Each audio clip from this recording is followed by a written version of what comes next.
എൻ്റെ പേര് സെബിൻ. ഞാൻ ചങ്ങനാശ്ശേരിയിൽ നിന്ന് വരുന്നു. ജൂൺ 1-ാം തീയതി ഞാൻ ബ്ലഡ് ഛർദ്ദിച്ച്, ലിവറിന് പ്രശ്നമായിട്ട് ബ്ലഡ് ഛർദ്ദിച്ച് ബാക്കിൽ കൂടെയും വായിൽ കൂടെയും എല്ലാം ബ്ലഡ് വന്ന് കോമയിലേക്ക് പോയി.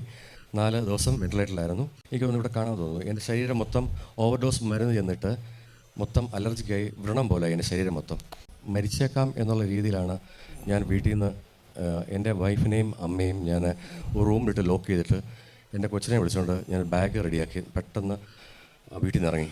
ഇവിടെ വന്നിരുന്നു. അച്ഛൻ്റെ ഡെലിവറൻസ് പ്രാർത്ഥന കഴിഞ്ഞു. ഇവിടെ കുർബാനയ്ക്കിടയ്ക്ക് ആശീർവാദം നടന്നുകൊണ്ടിരിക്കുന്ന സമയത്ത് ഞാനിങ്ങനെ ശരിക്കും ഇങ്ങനെ താഴുവാണ്. ഇങ്ങനെ താന്ന് ഞാൻ ഭിത്തിയിലോട്ട് ആ വോളയിലോട്ട് ഇങ്ങനെ തലയാച്ച് വെച്ചിരിക്കുക.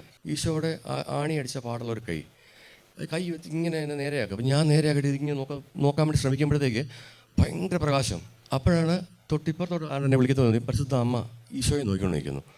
ഈ ഒരു സീൻ കഴിഞ്ഞ് കഴിഞ്ഞപ്പോഴത്തേക്ക് ഞാൻ എനിക്കറിയത്തില്ല, എനിക്ക് പിന്നെ ഒന്നും കാണത്തില്ല. ഞാൻ പിന്നെ കണ്ണ് തുറന്ന് നോക്കുമ്പോഴത്തേക്ക് ഭയങ്കര പ്രകാശം മാത്രമാണ് ഇവിടെ മൊത്തം ഞാൻ കാണുന്നത്. ഞാൻ കൗൺസിലിംഗ് ചെയ്യുന്നപ്പോഴത്തേക്ക് ഒരു സിസ്റ്റർ ഉണ്ടായിരുന്നു. സിസ്റ്റർ, ഇന്നിവിടെ ഒരു അത്ഭുതം നടന്നിട്ടുണ്ട്. ഞാൻ ഓൾറെഡി റിയലൈസ് ചെയ്തായിരുന്നു എൻ്റെ തമ്പനെ തൊട്ടുവെന്ന്. കാരണം എൻ്റെ ആരോഗ്യം തിരിച്ചു വന്നപ്പോൾ എനിക്ക് മനസ്സിലാകുന്നുണ്ടായിരുന്നു. വീട്ടിൽ ചെന്ന് ഞാൻ എൻ്റെ ലിവറിൻ്റെ SGPT SGOT ബിൽ റൂമിനെല്ലാം നോക്കിയപ്പോഴത്തേക്ക് 350-ലും 380-ലും കിടന്ന SGPT SGOT 40-38 ഒറ്റയാഴ്ച. ഇവിടുന്ന് പോയതിന് ശേഷം എൻ്റെ ബിൽ റൂമിൻ 7.8 ആയിരുന്നു.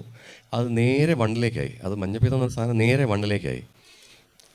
ഇവിടുത്തെ പോയി യാത്ര ചെയ്ത് 3 ദിവസമായിട്ട് എൻ്റെ ഭാര്യയോട് സംസാരിച്ചിട്ടില്ല, അമ്മയോട് സംസാരിച്ചിട്ടില്ല, കൂട്ടുകാരന്മാർ ആരുടെയും ഫോണിൽ എല്ലാവരുടെയും ഫോണിൽ ഡിലീറ്റ് ചെയ്തുകൊണ്ടിരിക്കുകയാണ്. തിരിച്ച് ഇവിടെ നിന്ന് ഇറങ്ങിപ്പോയി റൂമിൽ പോയി ഫ്രഷായി വണ്ടി ബാഗ് എടുക്കാൻ പറ്റത്തില്ലായിരുന്നു. ഒരു പയ്യനെ വെച്ച് വണ്ടി കയറി. അപ്പം മുതൽ 7-7.5 മണിക്കൂറോളം ഞാൻ ഇവിടുന്ന് എൻ്റെ വൈഫിനെ സംസാരിച്ചുകൊണ്ടാണ് പോയത്. അച്ഛൻ്റെ കാര്യങ്ങളും ഇവിടുത്തെ കാര്യങ്ങളും ഇവിടെ നടന്ന കാര്യങ്ങളെല്ലാം. വീട്ടിൽ ചെന്ന് കഴിഞ്ഞിട്ടുണ്ടായ ഒരു സന്തോഷവും ഒരു സമാധാനവും തിരിച്ചു വരവുണ്ടാകുമെന്ന് ഞാൻ പ്രതീക്ഷിച്ചല്ല. പക്ഷേ തമ്പുരാൻ എന്നെ തിരഞ്ഞെടുക്കുക, എന്നെ തൊടാൻ വേണ്ടിയിട്ട് തമ്പുരാൻ ഈ രീതിയിൽ എന്നെ കൊണ്ടുവന്നു എനിക്ക് ശരിക്കും മനസ്സിലാകുന്നുണ്ട്. ഈ സാക്ഷ്യം പറയുന്നതൊക്കെ ഞാൻ ഒരുപാട് എതിരായിരുന്നു.